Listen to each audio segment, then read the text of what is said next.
House of Representatives moves to curb soaring rent and tenant exploitation. Reps probe toxic preservatives in food items. And House pushes law for timely budget submission. Hello and thanks for joining us on You and Your Reps, the program that keeps you connected to the pulse of Parliament. I am Victor as welcome.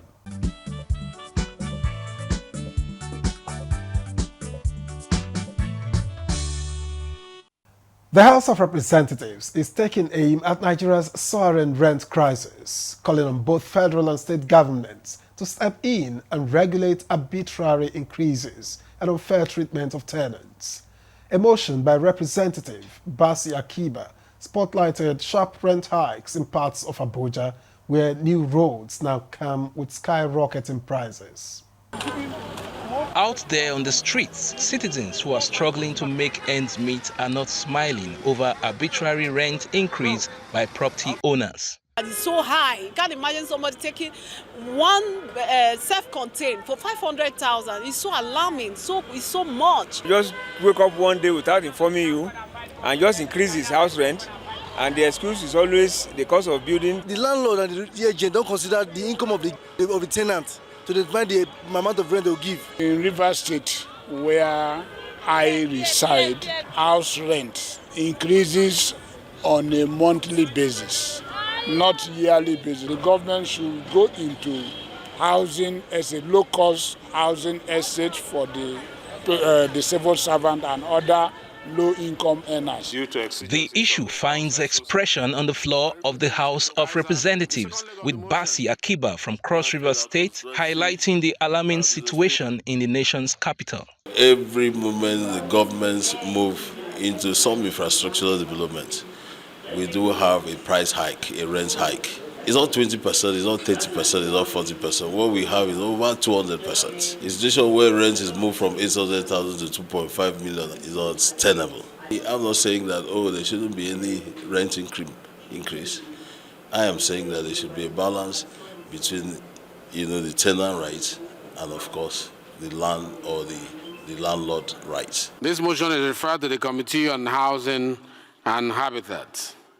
Lawmakers are also seeking redress for communities in Ukana-Fun local government area of Akwa Ibom State that have suffered decades of environmental degradation from crude oil exploration. Urge the federal government to direct the Ministry of Environment, National Oil Spill Detection and Response Agency (NOSDRA) and Nigerian National Petroleum Company Limited to urgently investigate, clean up, and remediate the affected areas. Among legislations that scaled second reading was a bill seeking to amend the EFCC Act of 2004. There are also gaps, Mr. Speaker, in governance structure, weak coordination with other anti-corrupt bodies, and lack of clear procedures for managing seized and forfeited assets. The bill has been referred to the House Committee on Financial Crimes for further legislative action.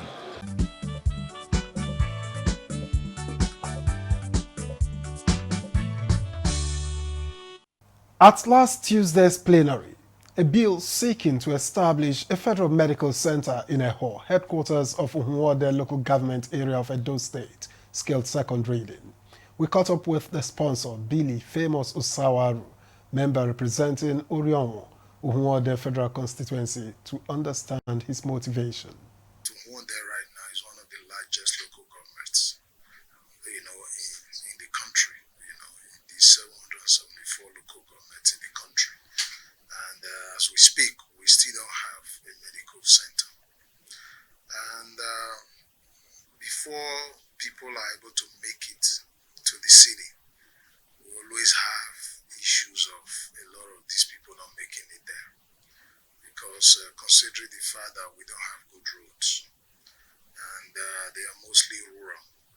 So before you're able to navigate your way out of those rural settings, to the city for medical attention, we usually lose more than half of these people. And I think these are Nigerians, and the Constitution protects them. If I'm not mistaken, I think that is section 14 subsection 2B, which actually gives them that right for the government to provide security and welfare for the people. And healthcare is among that welfare that we talk about. So this is a local government that is expanding rapidly, and we still don't have those basics, because healthcare is one of those basics, that Nigerians have the right, to have. So again, it is overdue, considering the fact that we have some local governments that have more than one federal medical center.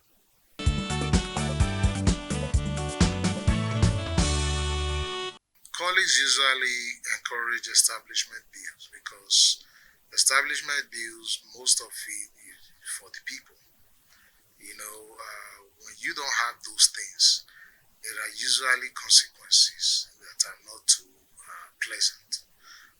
Of course, the bill passed the second reading today, because a lot of my colleagues, especially those that have been to my constituency, one or twice with me, they understand, exactly what that bill actually meant, to our people.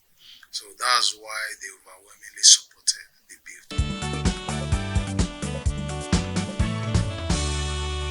It has passed second reading.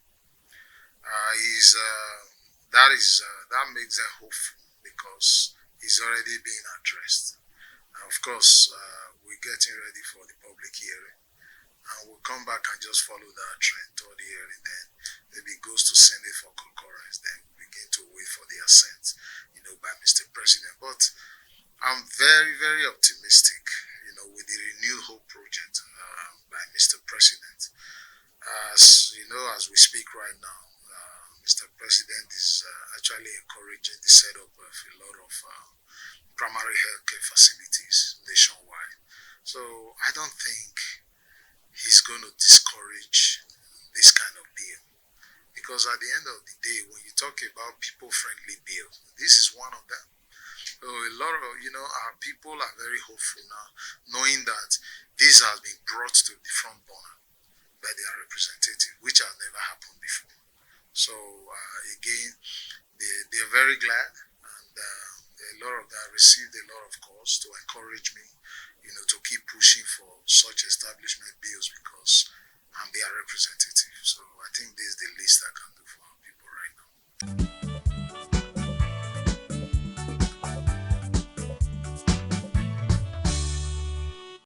The House of Representatives is sounding the alarm over reports of toxic chemicals being used to preserve frozen foods and other edibles.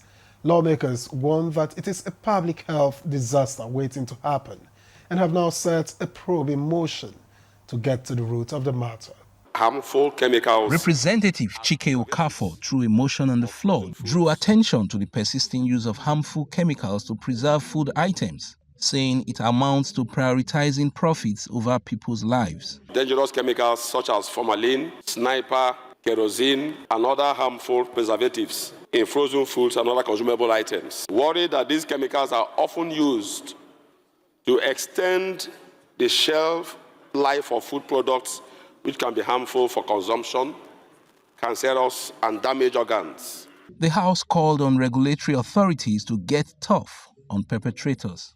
Another motion queried the rationale behind the $460 million CCTV project in Abuja, while crime rate is hitting the roof in the nation's capital. Set up an ad hoc committee to investigate this monumental financial investment without a commensurate result. Meanwhile, lawmakers expressed grief over the recent tanker explosion in Esa village in Niger State, which claimed many lives and left many others injured. The Federal Road Maintenance Agency to immediately mobilize resources and contractors to commence full rehabilitation, expansion, and completion of the Bida-Agay-Lapay-Lambatedi Road, especially the sections between Bida and Agay. Among legislations that scaled second reading was a bill for an act to clarify the taxation powers of the three tiers of government. At the heart of this bill is a simple but transformative goal, which is to align the revenue powers of the Federation, states, and local governments in a way that promotes efficiency, discourages duplication, and restores trust in the fiscal system.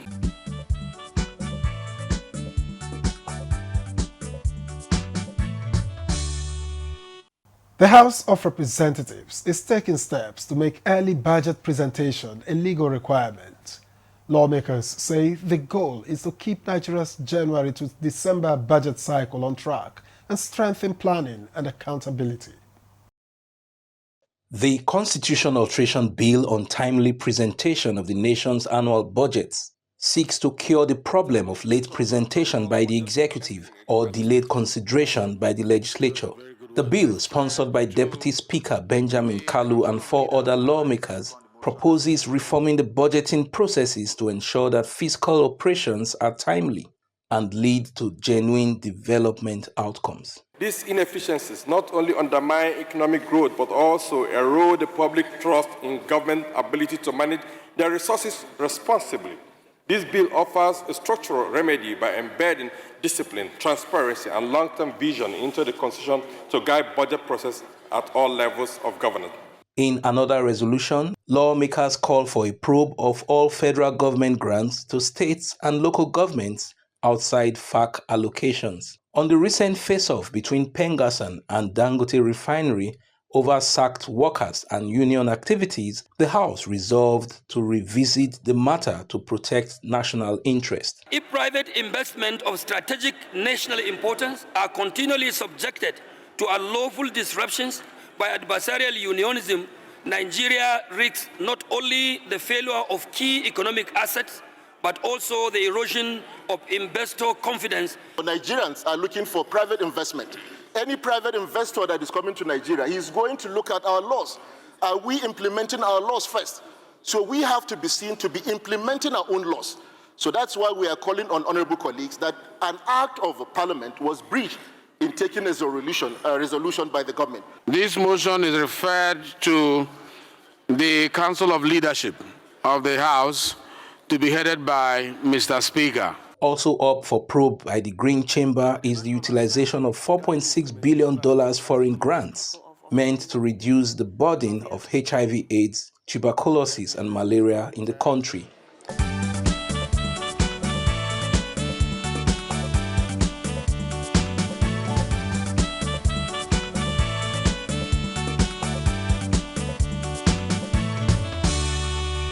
In this week's legislative terms and tools, we're breaking down what budget extension really means. And helping us make sense of it all is Chairman, House Committee on Rules and Business, Francis Waive.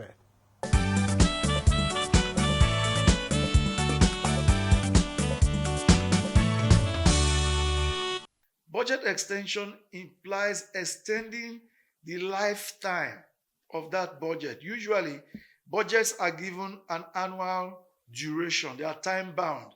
January 1st to 31st December a particular year. That's the lifespan of that budget.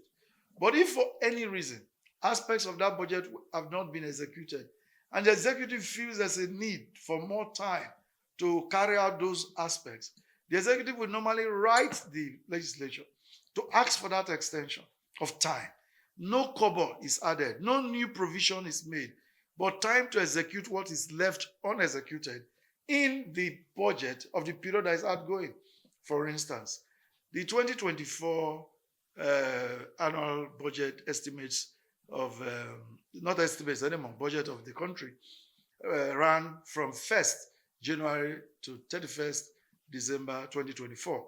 But just before it came to an end, there were so many capital projects that had not yet been executed. And the presidency and the executive were like, what do we do? Do we do one old style of returning money to treasury? At the end of the day, the money loses its value. The country doesn't get the projects. So what happened? Personnel overhead had been expended. But capital, there were aspects of capital that had not yet been expended. And there was money to do that.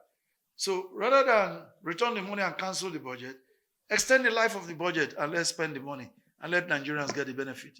So the budget life was extended to 30th of June 2025. So from January 1st to 30th of June 2025, the capital aspects of the 2024 budget were still being implemented. So if you're a contractor, you did a job, you can still be paid and all that. But then, as we got to the middle of June 2025, it became apparent that there are still many to cover. And Mr. President is in a hurry to develop this country. So he wrote us, the parliament, to extend the lifespan of the 2024 budget to December 31st, 2025. And we have obliged you. And what that means is that, by God's grace, all the projects listed in the 2024 budget will be implemented and paid for before the end of 2025. The catch here is that while that is going on, the 2025 budget is also being implemented pari passu. Of course, you know the personnel and overhead is being implemented day by day, week by week, month by month. But even capital aspects can also be implemented because it's a law, and I'm sure they are being implemented. So you have that pari passu going on.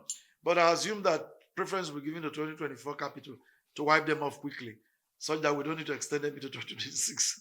So if there will be any extension in 2026, it will be the aspects of 2025 that will be extended. So extension does not include any new expenditure, no new revalidation, no new revaluation. It's the same budget, but more time.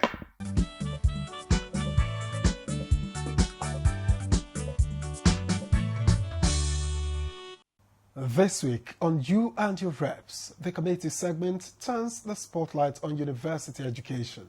Chairman of the House Committee, Abubakar Fulata, joins us to unpack key issues in the sector and how his committee is working to tackle them. We started our annual oversight visits to federal universities, but this time we also included non-federal universities, state universities, and private universities, because of the motion on certificate racketeering. So the House, in its wisdom, combined 7 standing committees of the House, comprising House Committee on Polytechnics, House Committee on Federal Colleges of Education, House Committee on Interior, House Committee on Youth, House Committee on Science and Technology, and then under the chairmanship of the House Committee on University Education. We are not new to the issues related to certificate racketeering. Hitherto, people cheat in exams just to pass. Those who cheat manage to go to school, they study, only that when it comes to the examinations, they cheat. They try to cheat, they try to be smart. Unfortunately, now we have a new breed of cheaters who don't want to even go to school at all. They just want to get very quality degrees. First class, 2-1, 2-2, but without going to school at all. This is part of the tragedy. The House, in its wisdom, now mandated these 7 committees to conduct a very thorough investigation as to the source. We are familiar with the case of the journalist who went undercover and was able to, within 6 weeks, get a certificate in mass communication, 2nd class upper. He bent his way through, and he was able to get everything. And then he came back. He didn't go anywhere.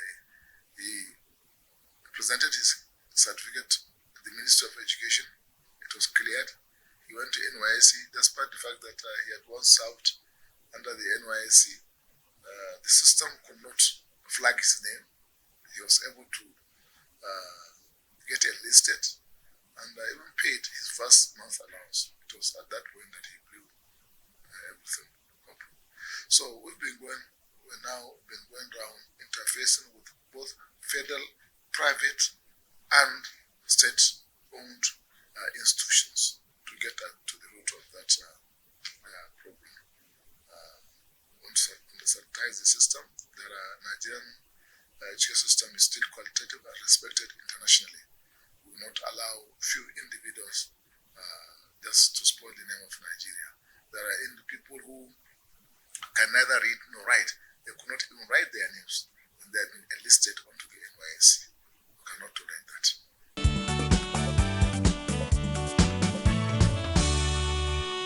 Almost all of the universities have never sanctioned those malfeasance. It is the staffers that have knowledge of the system that now collude with some bad elements and cheat. Now, look at admissions, for example. No university, all universities have their own standards. The cutoff points. In any case, JAM is in charge of admissions. But then, from nowhere, people extraneous to the system end up being enlisted, finding their name in the admission list. They are never admitted by JAM. But the final end, you see their names appearing in the matriculation. At least this is the job of the staffers. People entrusted, especially with issues of recruitment, admissions, within the registry, now taking advantage.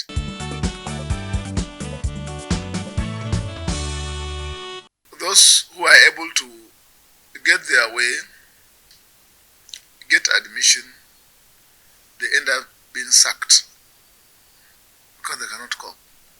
But those that have been able to get the so-called certificates also end up getting caught and dismissed from service. But there is no law specifically seeking to target those elements. I think this may be one of the issues that the House of Representatives will take up after we might have submitted our reports.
And that's you and your reps for this week, where the voices, motions, and actions of lawmakers meet the people they represent.